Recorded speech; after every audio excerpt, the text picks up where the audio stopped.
कृष्णं वन्दे जगद्गुरुं कृष्णं वन्दे जगद्गुरुं। భాగవతంలో శ్రీకృష్ణ లీలలకి ఎనలేని ప్రాధాన్యం ఉన్నది.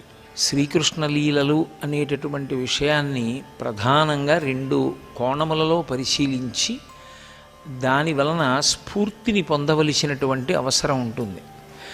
శ్రీకృష్ణ లీలలన్నీ కూడా బాల్య క్రీడలు.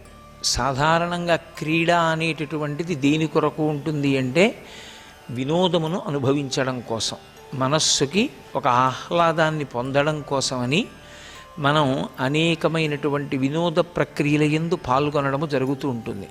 మనసుకి ఉల్లాసమును పొందాలి అన్న ఉద్దేశ్యంతో. మీరు భాగవతంలో శ్రీకృష్ణ పరమాత్మ మనసుకి ఉల్లాసాన్ని దేని చేత పొందాడు అన్నది పరిశీలనం చేస్తే అసలు ఆయన క్రీడలన్నీ, ఆయన ఆటలన్నీ, ఆయన లీలలన్నీ, ఆయన చేష్టితములన్నీ పరోపకారములు. కేవలము ఇతరులకు ఉపకారం చేయడంలో ఆయన ఆనందాన్ని పొందాడు. ఇతరులకు ఉపకారాన్ని చెయ్యడంలో ఆయన ఎనలేని సంతోషాన్ని పొందాడు. అలా సంతోషాన్ని పొంది అలా ఆనందాన్ని పొందడానికి బాల్య క్రీడల్ని చేశాడు తప్ప కేవలముగా ఏదో తనకి వినోదాన్ని పొందడం కోసం మాత్రమే చేసినవి కావు. దాన్ని మీరు గ్రహించినట్లయితే మనకు ఒక విషయం ద్యోతకం అవుతుంది.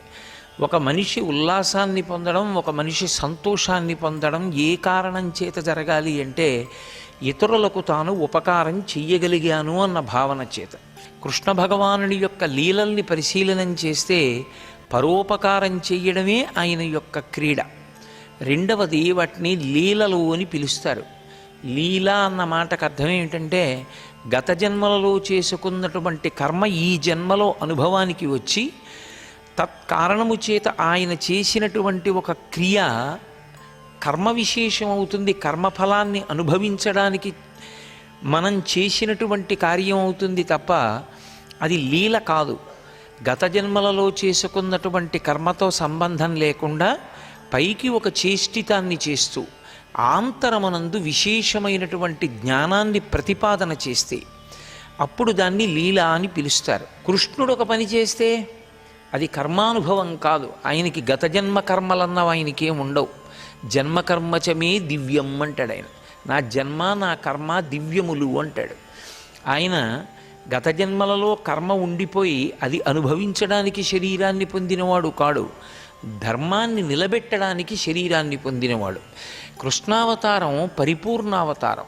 పరిపూర్ణావతారమైనటువంటి కృష్ణావతారంలో ఆయన చేసినటువంటి లీలలు బాహ్యమునందు ఎంత మధురాతి మధురములుగా ఉంటాయో, అవి మనస్సుని హత్తుకునేటట్టుగా ఉంటాయో, దాని యొక్క ఆంతర విశేషమును విచారణ చేసినప్పుడు అందులో దొరికేటటువంటి జ్ఞానము మనిషిని సమున్నతమైనటువంటి స్థానం వైపుకి నడిపిస్తుంది.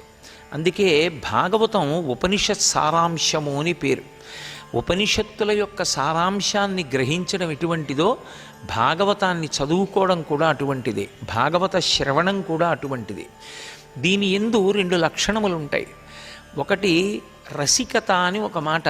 రసికత అన్న మాటకు అర్థం ఏమిటంటే విశ్వాసముతో, భక్తితో, ఇతిహాసము ఇది ఇలా జరిగిందన్న నమ్మకంతో దాన్ని వినడం.